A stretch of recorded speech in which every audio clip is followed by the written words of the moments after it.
Okay, it is. Hi, I'm using my laptop today because I'm running out of storage on my phone, which is what I normally take videos on.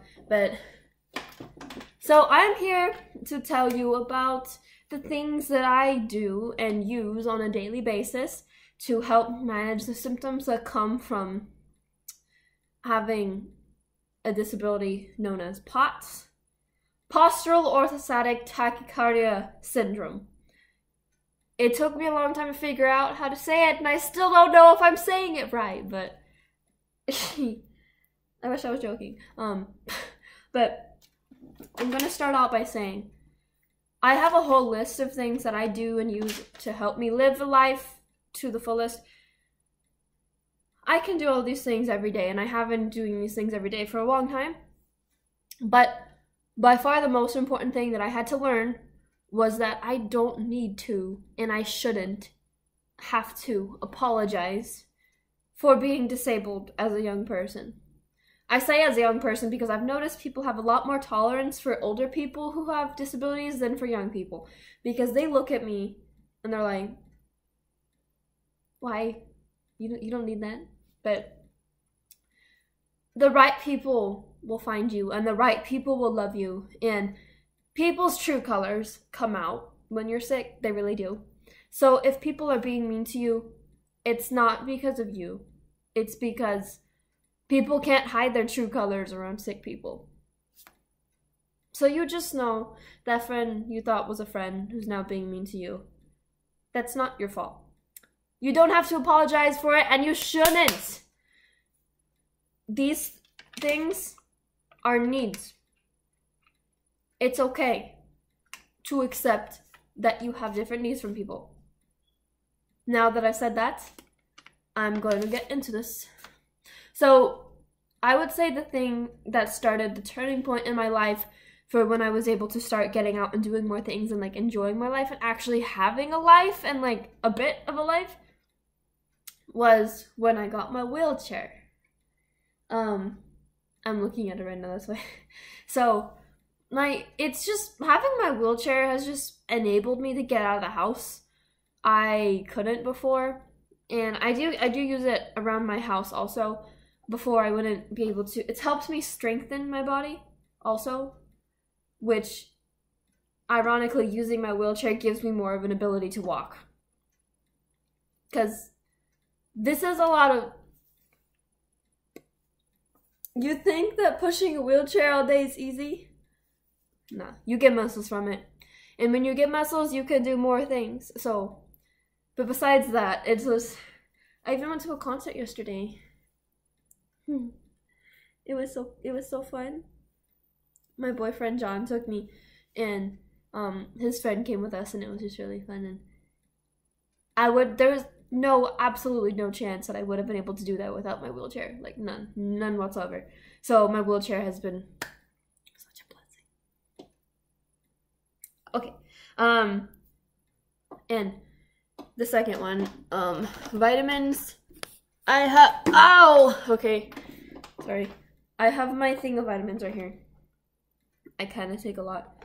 Well, vitamins and medication. So what's my morning medication? I have two pills that specifically help.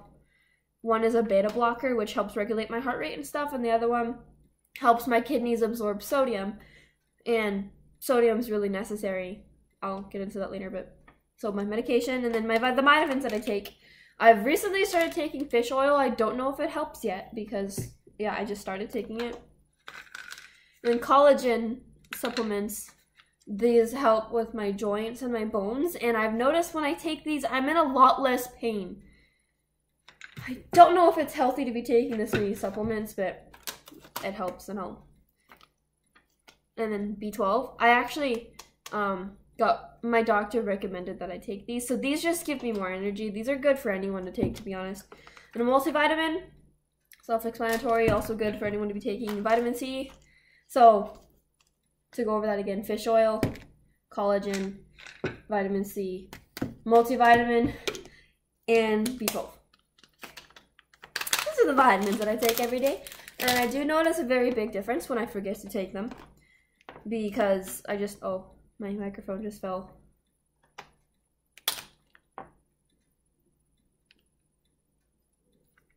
Sorry, I forgot what I was saying. I don't have as much energy when I don't take them, and I notice. I'm like, man, I feel terrible. What's wrong? Oh, I didn't take my vitamins. So there's that. And then, so wheelchair, vitamins, and then this kind of goes along with the vitamin thing, not really. Electrolytes. Electrolytes are so important if you have POTS. Like, you can't, the particular one that I use are called Noon tablets. They have a lot of different flavors. I have 2 right here. This one has more, this one's more like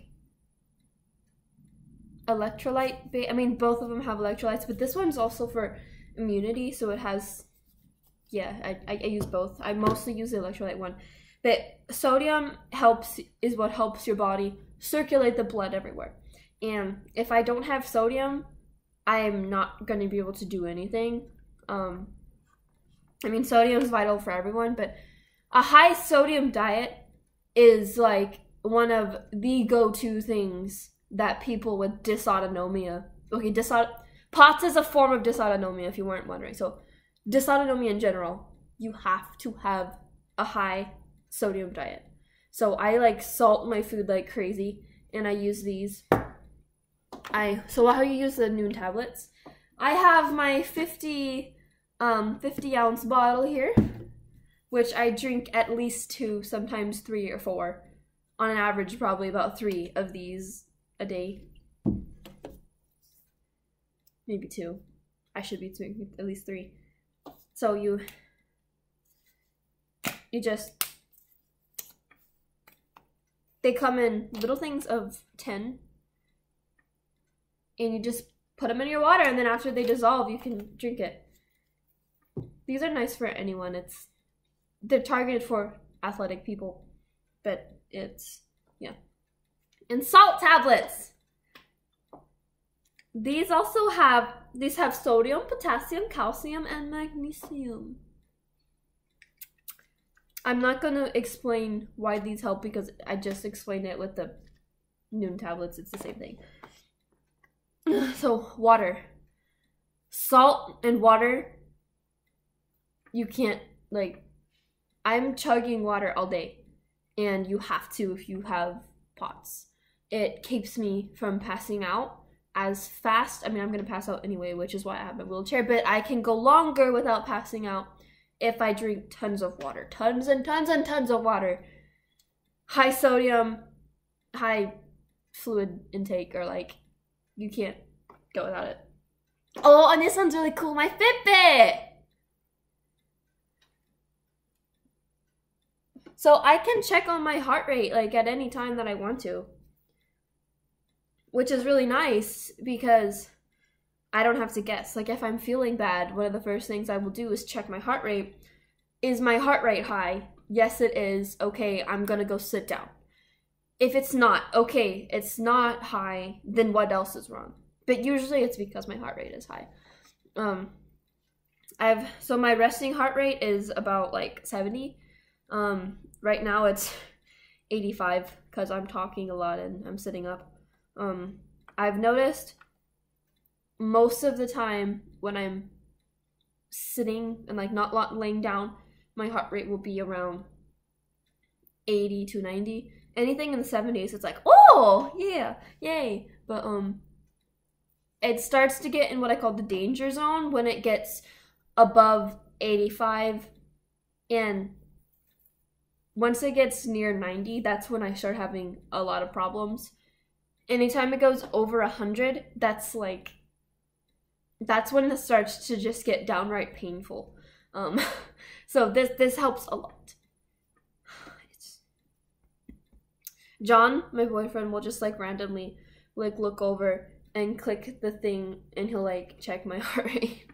He's like, and then he gets excited too when he notices that it's low. He's like, oh! That's kind of where I got that noise from, because that's what he does. Compression socks!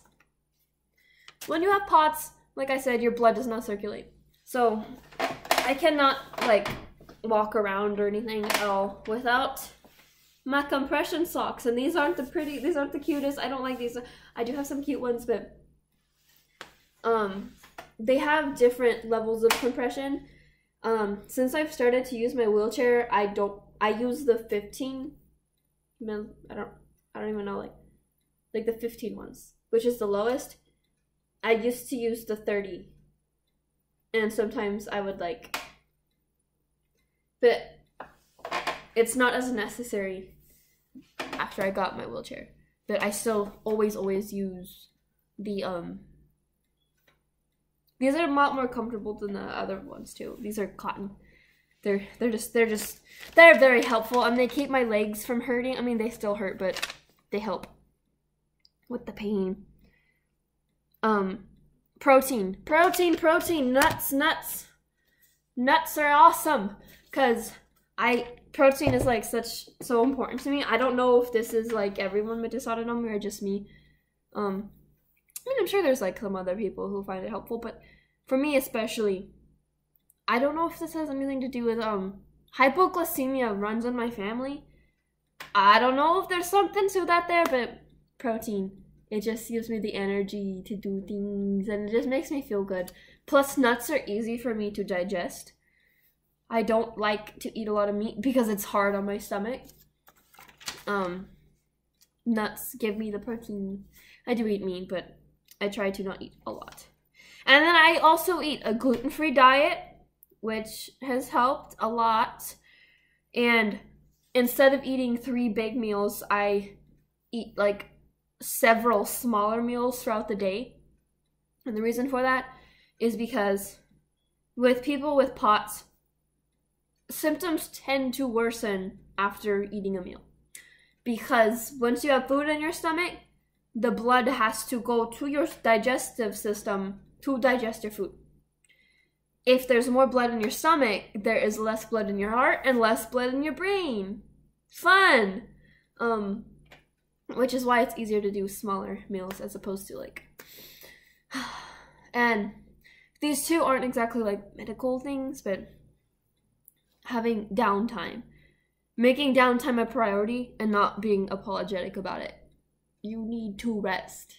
You can't keep going. I mean, no one can like keep going, but your health, just make your health a priority. And surrounding yourself with accepting people. There's like probably nothing you could do like that's worse than to be around people who make you feel guilty about having a disability, which is what I experienced a lot. I don't, you have to have people who are around you who don't make you feel like an idiot for being disabled. You need to be around people who support you and accept your needs and help you and are willing to help you with the needs, the ones that they can do. And it helps so much to have people around you to like remind you you're not crazy. You're not crazy.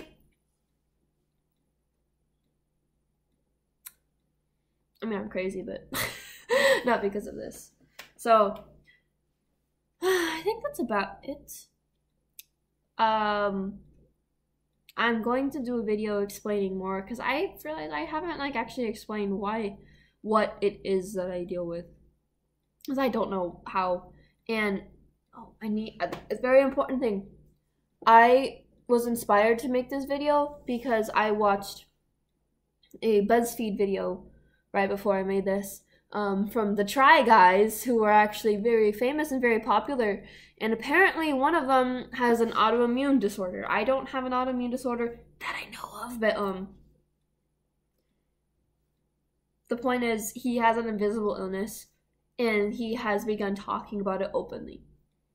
And a big thing that in the video that he was making was about accepting it, like internally, accepting that this is my life now. Like, if you don't accept it, you won't get better. And accepting it does not mean I'm accepting that my life is trash now. No, it's accepting your needs.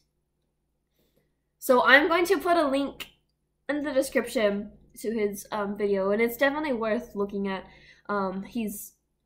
It made me happy that people are talking about him, because when you look at him, he looks fine, and it's the same thing with me. And he made a very good point about how it feels on the inside like your body is just deteriorating, and it is. Your body's deteriorating on the inside, but other people can't see that you're deteriorating, and you can't see that you're deteriorating. And that's where the craziness comes from, like feeling crazy. That's what makes you feel crazy. And that's where the guilt comes from. Why am I asking people to help me with stuff when I'm fine, right? Look at me, I'm fine. No.